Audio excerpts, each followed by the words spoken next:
जब जब धर्म को हानि होती है, जब जब अधर्म में वृद्धि होती है, तब तब सत्पुरुषों के उद्धार के लिए, अधर्मियों के विनाश के लिए और धर्म की पुनः स्थापना के लिए मैं ही जन्म लेता हूं। ये प्रत्येक युग में होता आया है और आगे भी ऐसा ही होगा।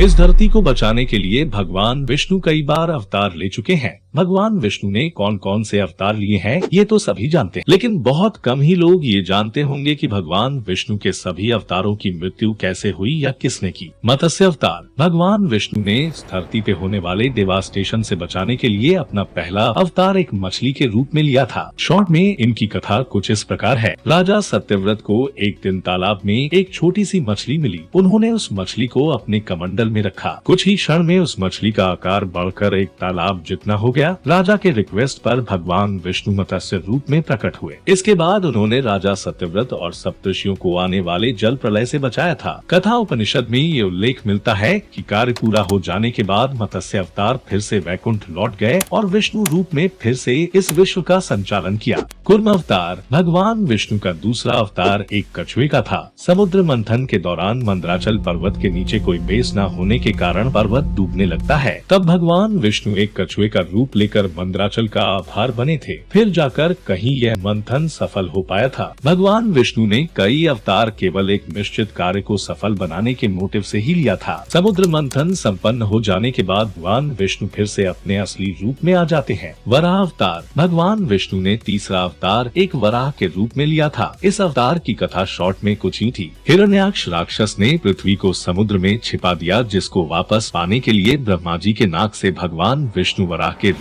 में प्रकट होते हैं। वराह अवतार ने समुद्र में पृथ्वी का पता लगाया और हिरण्याक्ष का वध कर पृथ्वी को अपने स्थान पर स्थापित किया। शास्त्रों के अनुसार वराह अवतार का जन्म जिस प्रकार हुआ था, उनका अंत भी उसी प्रकार हुआ, यानी कि वे फिर से ब्रह्मा जी में समा जाते हैं। नरसिंह अवतार। भगवान विष्णु का अगला अवतार आधा मनुष्य और आधा शेर का था। इस अवतार की कथा कुछ इस प्रकार है। हिरण्यकश्यप को ये वरदान मिला था कि उसे किसी भी कंडीशन में मारा नहीं जा सकता था। उसके राज्य में वो हर विष्णु भक्त को मार डालता था और उसका पुत्र प्रहलाद भी एक विष्णु भक्त था। प्रहलाद को मारने के लिए हिरण्यकश्यप ने अपनी बहन होलिका की मदद ली, जिसे आग से ना जलने का वरदान प्राप्त था। भगवान विष्णु के आशीर्वाद से प्रहलाद बच जाता है और होलिका जल जाती है। हिरण्यकश्यप जब खुद प्रहलाद को मारने वाला था, तब भगवान नरसिंह प्रकट हुए और उस राक्षस को अपने गोद में रखकर शाम के समय और घर के चौखट पर उस राक्षस की छाती को अपने नाखूनों से फाड़ डालते हैं। इस इवेंट के बाद भगवान नरसिंह का गुस्सा शांत नहीं होता है, जिससे पूरा ब्रह्मांड कांप जाता है। भगवान नरसिंह के क्रोध को शांत करने के लिए भगवान शिव ने सर्वेश्वर अवतार लिया था, जिसमें मनुष्य, पक्षी और शेर का इंक्लूजन था। इन दोनों के बीच कई दिनों के युद्ध के बाद नरसिंह अवतार ने समर्पण किया और भगवान विष्णु में विलीन हो गए। वामन अवतार। दैत्यराज बलि ने एक बार स्वर्गलोक पर भी कब्जा कर लिया था। देवताओं को स्वर्गलोक वापस लौटाने के मोटिव से ही भगवान विष्णु ने वामन मतलब कि एक बौने के रूप में अवतार लिया। इस रूप में वामन ने बलि से 3 पग जमीन मांगी। बलि ने जमीन दान में देने का संकल्प लिया और वामन अवतार ने 2 पग में ही धरती और स्वर्ग नाप लिया और तीसरा पग बलि के सिर पर रखा। दैत्यराज बलि से स्वर्गलोक वापस लेने के बाद भगवान विष्णु फिर से वैकुंठ धाम लौट गए। परशुराम अवतार। इनके बचपन का नाम राम था, जो भगवान शिव के बहुत बड़े भक्त थे। भगवान शिव ने इनकी भक्ति से खुश होकर इन्हें फरसा अर्थात परशु प्रदान किया था, तभी से इन्हें परशुराम कहा जाता है। हिंदू पुराण में ये उल्लेख मिलता है कि भगवान परशुराम को चिरंजीवी होने का वरदान प्राप्त है, मतलब कि वे अभी भी जीवित हैं, परंतु किसी नियम और वचन से बंधे हैं। कई पुराणों में लिखा मिलता है कि वे भगवान कल्कि के अवतार के समय दर्शन देंगे।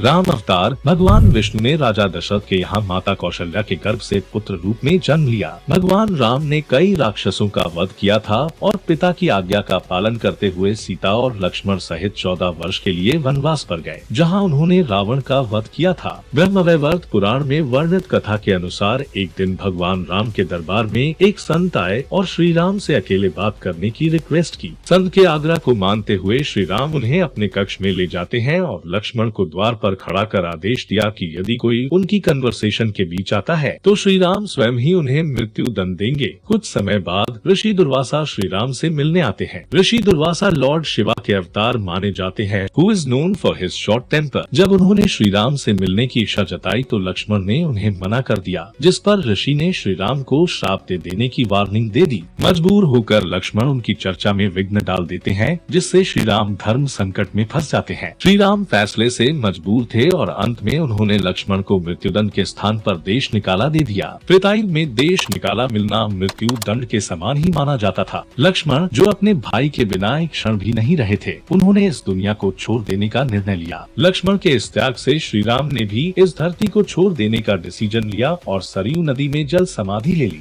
श्री कृष्ण अवतार द्वापर में भगवान विष्णु ने माता देवकी के गर्भ से कृष्ण रूप में जन्म लिया था। इस अवतार में कृष्णा ने कई चमत्कार किए थे। कंस के वध से लेकर महाभारत में अर्जुन के सारथी बनने तक पूरे संसार को भागवत गीता का उपदेश दिया था। श्री कृष्ण की मृत्यु कैसे होगी, इस बात का निर्णय रामायण काल में ही हो चुका था। महाभारत युद्ध में कौरवों की मृत्यु से दुखी माता गांधारी ने श्री कृष्ण को इसका जिम्मेदार ठहराते हुए उन्हें श्राप दिया कि जिस प्रकार कौरव वंश का नाश हुआ, उसी प्रकार उनके वंश का भी नाश हो जाएगा। महाभारत युद्ध के 35 वर्ष बाद माता गांधारी के श्राप का असर दिखाई देने लगा और धीरे धीरे यदुवंशियों का भी अंत हो गया। यदुवंश के नाश के बाद एक दिन श्री कृष्ण ध्यान की मुद्रा में बैठे थे। उसी समय जरा नाम के एक शिकारी ने श्री कृष्ण के पैरों को जानवर समझकर छिपकर तीर चला दिया, जिससे उनकी मृत्यु हो जाती है। वह शिकारी राम अवतार के समय वानराज बाली हुआ करता था, जिसे भगवान श्री राम ने ठीक इसी तरह छिपकर मारा था। और बाली की पत्नी ने श्री राम को श्राप दे डाला था कि उनका अंत भी इसी तरह तीर लगने से ही होगी। भगवान बुद्ध ने राक्षसों को कमजोर बनाने के उद्देश्य से ये अवतार लिया था। भगवान बुद्ध ने राक्षसों को ये उपदेश दिया था कि यज्ञ करने से जीव हिंसा होती है। इस उपदेश के बाद से राक्षसों ने यज्ञ करना छोड़ दिया, जिससे वे कमजोर पड़ गए और देवता फिर से शक्तिशाली हो गए थे। हालांकि बौद्ध धर्म में लॉर्ड बुद्धा को भगवान विष्णु का अवतार नहीं माना जाता है। इस धर्म में उन्हें एक सुप्रीम पावर के रूप में ही ट्रीट किया जाता है। और अंत में कुशिनारा में भगवान बुद्ध को उनके भक्त द्वारा प्रसाद रूप में पॉइजनस मशरूम दे दिया गया था, जिसको खाने से उनकी मृत्यु हो गई थी। इनके डेथ से रिलेटेड भी काफी थ्योरीज मौजूद हैं। कुछ विद्वानों का मानना है कि बुद्ध की मृत्यु नेचुरल कॉजेज या बुढ़ापे के कारण ही हुई थी। कल्कि अवतार कल्कि भगवान विष्णु के अंतिम अवतार होंगे। हिंदू धर्म ग्रंथों में ऐसा उल्लेखित है कि कल्कि अवतार कलयुग के अंत में होगा और वे कलयुग के सबसे पावरफुल राक्षस कलिपुरुष का अंत करेंगे, जिससे फिर से सतयुग की शुरुआत होगी। भगवान विष्णु के किन किन अवतारों का अंत आप जानते थे, नीचे कमेंट कीजिए। और तब तक के लिए जय हिंद और जय श्री राम।